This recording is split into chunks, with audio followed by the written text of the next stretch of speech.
Hello, welcome back to another video of the Vintnerd. If you've been on the interwebs for any amount of time, you've undoubtedly seen people post, maybe posted yourself, maybe I posted years ago, how can I get my old retro computer working on my new modern HDMI TV? Well, I should probably make a video on that, and that's not going to happen today. What is going to happen is I'm going to play around with how do I get my new retro computer that has HDMI working on my old monitors.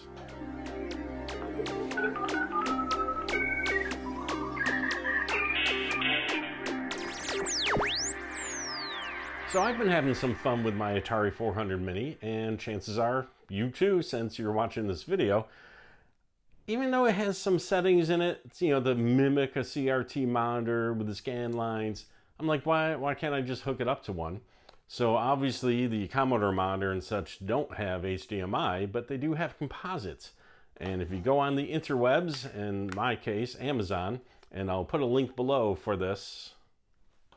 It's not there yet. I'll put it there later. You just plug in the HDMI cable and you get composite out and a couple audio out, because that's what is on the HDMI cable.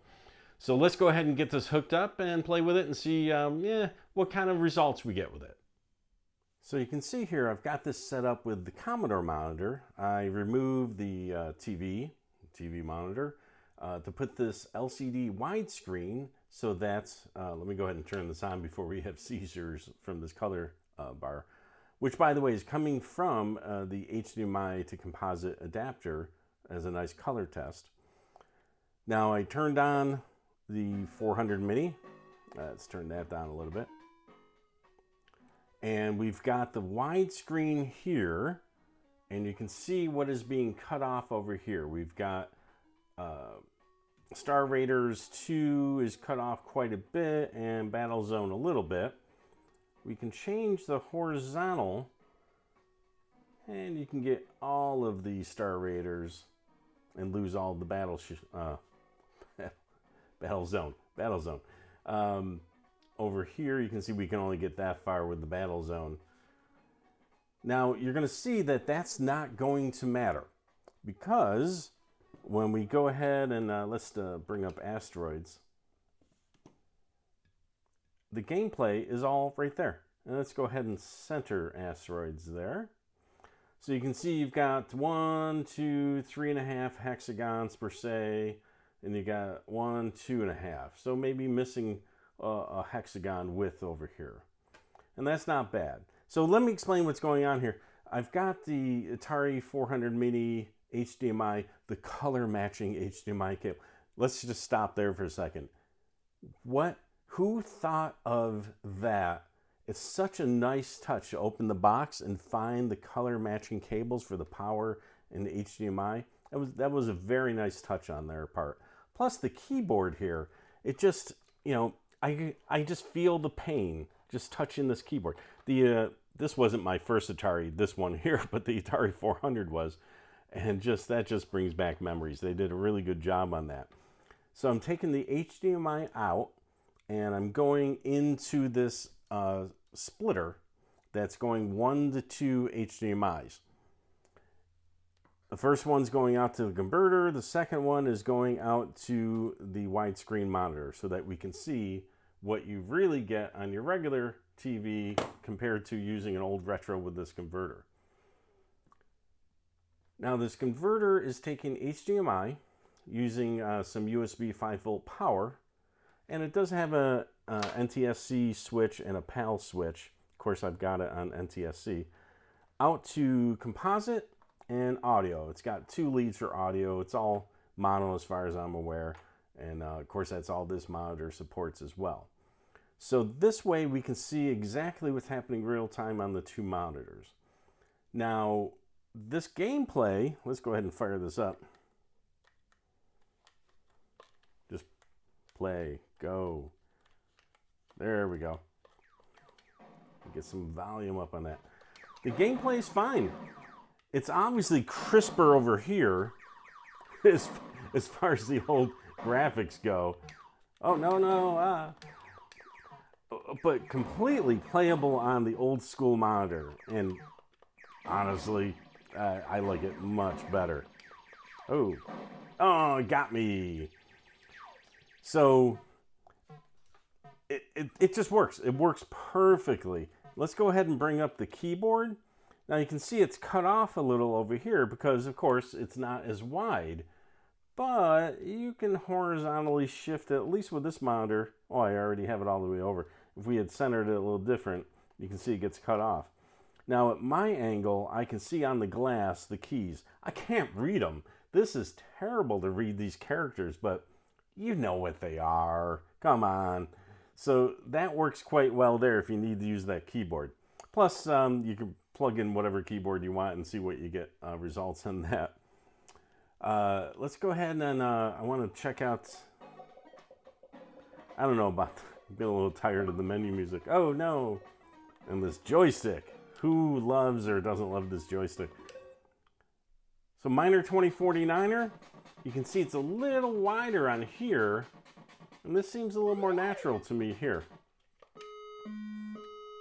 Classic.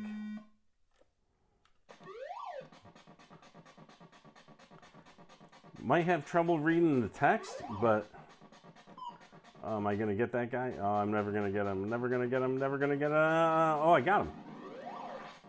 Who needs to read text on 8-bit games when you're playing them?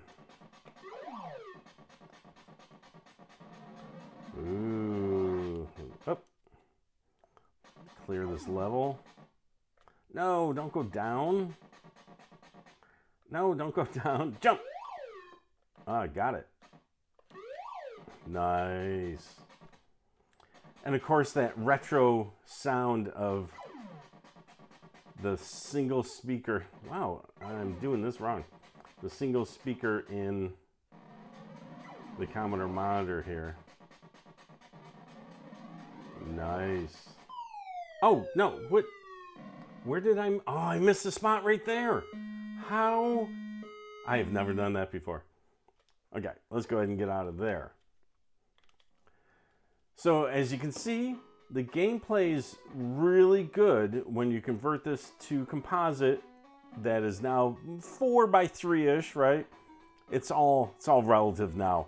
You've got, CRT effects, you got 4x3, you got widescreen, you got, HDMI, you got. We should just be happy we got what we got going on here. So now Miner 2049er showed you the keyboard. Now what I want to show you is if you load your own USB games. Oh, first, I want to see that. You can see basic here. I don't have a keyboard plugged in, so I can't do much. But it's so nice to read it nice and crisp over here, but it's so classic over here. This is so much warmer to me. When you load games on your USB stick, let's go ahead and, there we go. You can change the, there we go. Started out basic for some reason.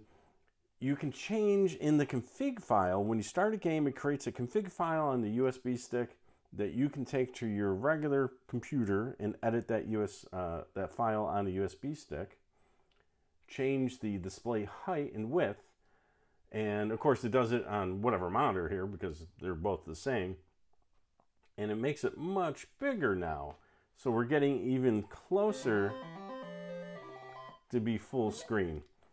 Now I'm going to imagine that between whatever settings, whatever monitor you're using, whatever config file settings, whatever firmware updates they come out with all our feedback about what we want on this, that this is just going to get better. Nope. Oh, got me. So go ahead and check out the description. I've got a link to this one I bought off Amazon in May of 2024. It was about $16, and obviously there's many more that can work. You can do HDMI to S video if you want with a different adapter. I went with the composite just to be work with more things that I've got.